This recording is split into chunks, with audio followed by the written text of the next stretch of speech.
The tradition, also known as the full Irish breakfast, is not a full departure from its English cousin, but it has an independent streak that exemplifies the spirit of its country just the same. All streets gourmand. When we look at the history of the Irish full breakfast, we see, like much of the modern history of the traditional Western breakfast, one that exudes its evolution. An extremely hearty breakfast full of protein and carbohydrates that is meant to carry you most of the day, typically to dinner. A full day of workout on the farm, in the fields, where sustenance carries you without another thought. So too the Irish breakfast. Sources say that this likewise is the response of Irish farm workers pulling in what they had access to. It'll make a lot of sense to you as you think on it, but our Western traditional breakfast, a product more from the mid-1800s, is a dish that can easily be cooked by a worker in the wee hours of the morning without a lot of fuss, without too much preparation. We notice when we see how they were cooked before in a single skillet. Let's move quickly, let's fry these up in a single pan in a particular order, and maybe even serve them in the same skillet. The traditional components of the Irish breakfast saw our recent visit there a consistency from literal coast to coast. From Dublin to Galway and points in between, the elements were welcoming the same. We saw them from hotel restaurants to even some nicely appointed petrol stations. And what is this going to be but your proteins? Bacon, sausages, black pudding, white pudding, eggs, vegetable families, baked beans, mushroom, grilled tomatoes, potatoes, usually in the form of some shaped hash brown, and your breads, soda bread, toast, butter, marmalade, and of course, tea. We were very excited to see they had a very vibrant bread culture in Ireland too that we just didn't know. We knew that breads were important, but the consistency and the taste and the just general care that they were taking with their bread from no matter where you were getting it was really nice to see. For those with less of a discerning eye trying to figure out the distinguishing characteristics between the Irish and the English breakfast, and by what we saw and experienced, was usually in the form of the black and white puddings. They typically had both, not just one or the other. The mushrooms were skillet fried, and the grill marks on the tomatoes, the squared off hash browns were very consistent, and also the soda bread. From the hotel in Galway to the hotel in Dublin, we had amazing breakfasts, served deliciously with teas to ensure that you had a sweet finish to each bite. For the Irish breakfast, we start with the ingredients. So you saw us list that out before. We're very lucky to have an Irish grocer out here in Eagle Rock, California. Beautiful little tiny store. It's really nice, but it has exactly what you need. So if you're local to the area, I highly recommend that. Also, we picked her brain a bit and she gave us a couple of the items that she likes, or at least were little hints and tricks for us to replicate. So the first being bacon or ham.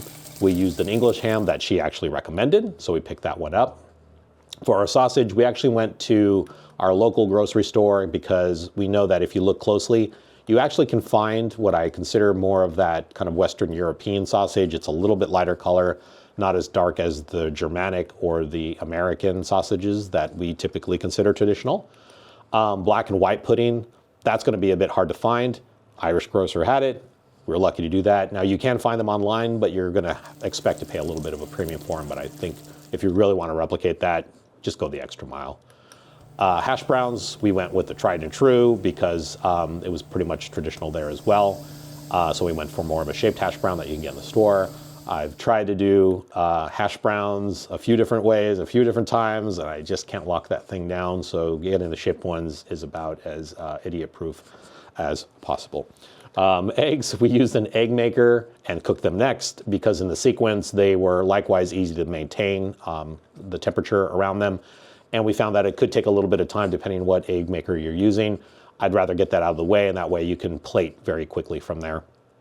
Now with grilled tomatoes, we found, number one, don't cut them any smaller than a half.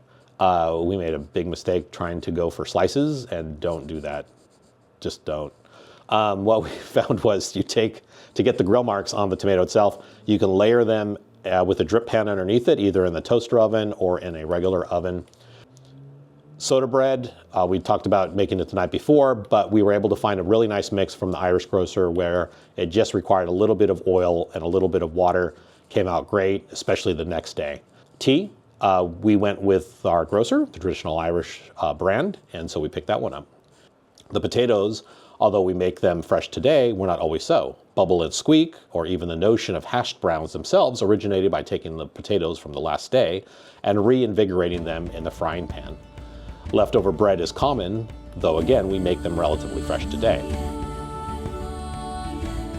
And for more of a traditional breakfast experience, we were lucky enough to be on Grafton Street in Dublin and went into the Bewley's Cafe. This cafe has stood here for almost 100 years, and not only a collection of beautiful pastries and bread items that welcome you into the shop, but its dining room is adorned with beautiful Egyptian Revival mosaics, Art Deco, and stained glass windows from Harry Clark. So you're literally feasting amongst works of art. It's an amazing experience, and we were happy to be dining alongside a lot of Dublin's residents. For my breakfast, I started off with an Irish coffee, served on this beautiful custom-made placard with a bit of table cream. And for breakfast, it is a famous Bewley's Irish breakfast with rashers, sausages, black and white pudding, baked beans. Thank you so much. You're very welcome, no problem. Perfect. Whoa, that's camera work from my son. 2 poached eggs, tomatoes, and Irish soda bread. So as for cooking, the best effect, of course, with an Irish, an English, or American meals is you want to serve everything at once. There's a bit of an art to that, and so we saw that sequencing, how you cooked, and when to put them out is very crucial to that. Don't go for things that are not complementary to one another, but just kind of make sure that you cook things in a way that just makes sense. And we already gave you a couple of those hints. Number 1, soda bread the night before. That way it's ready in the morning. Put the tea on first, so that way you can enjoy a cup of tea. And then for those that are waiting for the breakfast to complete, they can also have some tea as well. Baked beans are next. That's an easy one. That way they can just be warming up while you make them. Put it on low while you're cooking things in parallel. We talked about the eggs, that you want to cook those next because it might take a little bit more time than you would expect. Grilled tomatoes would be next, and we gave you a hint on how to make those. Now, this is where it kind of comes down to it. You want to do your proteins next and hash browns last. It's been in our experience, and probably yours, that if you cook the hash browns too early, they could get soggy if you don't drain them properly. But if you do drain them properly, that might be fine, but they tend to get cooler than the rest of the items will. So we found in our experience, hash browns is best last. What we tend to say here is that you want to do probably your bacon to get the oil and render some of that off. That will help you cook your sausages. And I usually try to clean the pan for the pudding, so that way there's not too much of the other proteins kind of mingling in with the more subtle flavors of the pudding. So keeping with tradition, you want it to be serviceable as it comes together.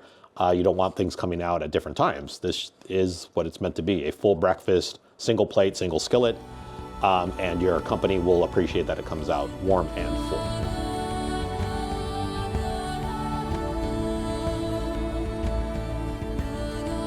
And there you have it, always impressive and delicious. And here's a trick, make up your own.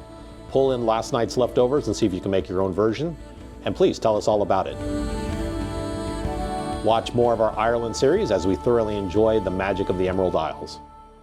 More at allstreetsgourmand.com.